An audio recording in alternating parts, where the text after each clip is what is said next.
بھائی اس ویڈیو میں ہم پرابیبلٹی یعنی امکان کی دنیا کی ایک بہت مشہور اور بہت اہم مثال کو تفصیل سے دیکھیں گے۔ اس مثال کو عام طور پہ مونٹی ہال کا مسئلہ کہا جاتا ہے، اور بھائی اس کا یہ نام اس لیے پڑا ہے کیونکہ امریکہ میں ایک گیم شو ہوا کرتا تھا اور مونٹی ہال اس گیم شو کا میزبان ہوا کرتا تھا۔ چلیں اب ذرا دیکھتے ہیں کہ اس مقابلے میں ہوتا کیا تھا۔ تو اس مقابلے میں جو بھی حصہ لیتا تھا اس کو 3 پردے دکھائے جاتے تھے۔ ایک پردہ یہ ہو گیا، دوسرا یہ ہو گیا اور تیسرا یہ ہو گیا، اور پھر سب کو بتایا یہ جاتا تھا کہ ان میں سے کسی ایک پردے کے پیچھے بہت عمدہ سا ایک انعام ہے۔ اس انعام میں گاڑی بھی ہو سکتی ہے، اس انعام میں گھر بھی ہو سکتا ہے، وغیرہ وغیرہ۔ اچھا، باقی کے 2 پردوں کے پیچھے کوئی ایسی چیز ہوتی تھی جو کہ لوگوں کو نہیں چاہیے ہوتی تھی۔ مثال کے طور پہ ان کے پیچھے بکری رکھ دی جاتی تھی یا کوئی مرغی رکھ دی جاتی تھی۔ اب ظاہر ہے کہ کھلاڑیوں کو تو نہیں بتایا جاتا تھا کہ کون سی چیز کس پردے کے پیچھے ہے، لیکن مونٹی ہال کو سب کچھ پتا ہوتا تھا۔ اب ہوتا یہ تھا کہ کھلاڑیوں سے کہا جاتا تھا کہ کوئی ایک پردہ چنے۔ تو مثال کے طور پہ اگر وہ یہ والا پردہ چنتے تو مونٹی ہال سیدھے سیدھے ان کو بتاتا نہیں تھا کہ اس کے پیچھے کیا ہے۔ اس کے برعکس وہ کھیل کو مزید دلچسپ بناتا تھا۔ کیسے؟ بھائی وہ باقی 2 پردوں میں سے کوئی ایک پردہ کھول دیتا تھا، اور ظاہر ہے اس پردے کے پیچھے کوئی انعام تو ہوتا نہیں تھا۔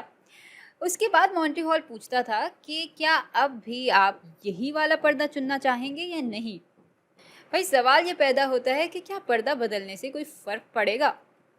کہنے کا مقصد یہ ہے کہ پردہ بدلنے سے کیا جیتنے کے امکان بڑھ جائیں گے، کم ہوں گے، یا اتنے ہی رہیں گے جتنے کے پہلے تھے؟ چلے پھر اس معمے کو سلجھاتے ہیں۔ ذرا ان پردوں کو پھر سے بنا لیتے ہیں۔ تو یہ پہلا پردہ ہو گیا، یہ دوسرا پردہ ہو گیا اور یہ تیسرا پردہ ہو گیا۔ اب گیم شو کے جو میزبان ہیں مونٹی ہال، ان کو معلوم ہے کہ انعام اس پردے کے پیچھے ہے، اور انعام میں فرض کر لیتے ہیں کہ گاڑی ہے، اور وہی پہلے پردے کے پیچھے ایک بکری ہے اور تیسرے پردے کے پیچھے بھی ایک بکری ہے۔ اچھا، بالکل پہلے کی طرح ہم فرض کر رہے ہیں کہ کھلاڑی نے پہلا پردہ چنا، ٹھیک ہے؟ تو مونٹی ہال اب اس پردے کو تو کھول نہیں سکتا، اس کو ظاہر ہے تیسرا پردہ ہی کھولنا پڑے گا۔ تو وہ یہ تیسرا پردہ کھولتا ہے اور کہتا ہے کہ بھائی اس کے پیچھے تو بکری ہے۔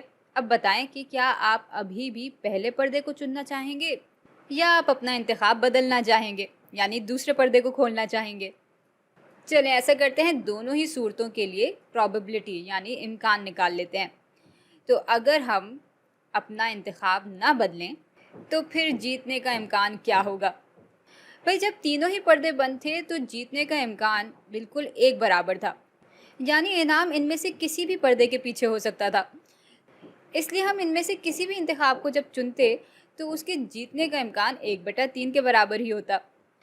تو بھائی اس صورتحال میں جب ہم نے ایک کو چنا تو اس کا جیتنے کا امکان 1/3 کے برابر تھا، اور اگر جیتنے کا امکان 1/3 کے برابر ہے تو ہارنے کا امکان 2/3 کے برابر ہوگا۔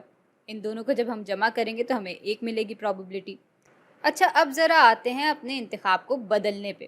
اس بات کے بارے میں ذرا کچھ اس طرح سے سوچیں کہ اگر ہم نے غلط پردہ چنا ہوگا تو اپنا انتخاب بدلنے سے ہم ہمیشہ جیتیں گے، یعنی پہلے قدم میں اگر ہم غلط پردے کا انتخاب کریں گے تو دوسری باری میں اپنا انتخاب بدلنے سے ہم ہمیشہ ہمیشہ جیتیں گے ہی۔ لیکن بھائی اس بات سے ایک اور سوال کھڑا ہوتا ہے، اور وہ یہ ہے کہ اس بات کے کیا امکانات ہیں کہ ہم پہلی دفعہ غلط پردہ ہی چن رہے ہوں گے؟ بھائی 3 میں سے 2 پردوں کے پیچھے تو انعام ہے نہیں، تو اس کا مطلب یہ ہے کہ غلط پردہ چننے کے امکانات 2/3 کے برابر ہیں۔ اس کے برعکس دوسری باری میں جب آپ اپنا جواب بدلتے ہیں تو ایسا کر کے ہارنے کے امکانات کیا ہوں گے؟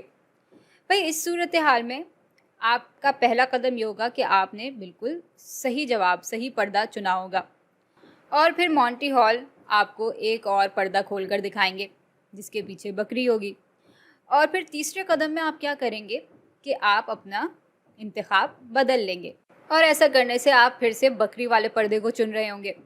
تو بھائی اس طرح آپ تبھی ہار سکتے ہیں اگر آپ نے پہلی ہی باری میں صحیح پردہ چن لیا ہو، اور پہلے ہی دفعہ صحیح پردہ چننے کا امکان 1/3 کے برابر ہوتا ہے۔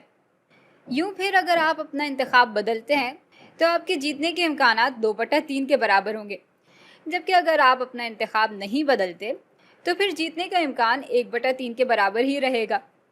تو بھائی یہ تھی مونٹی ہال کی کہانی، اور اب میں آپ سے ملتی ہوں اگلی ویڈیو میں۔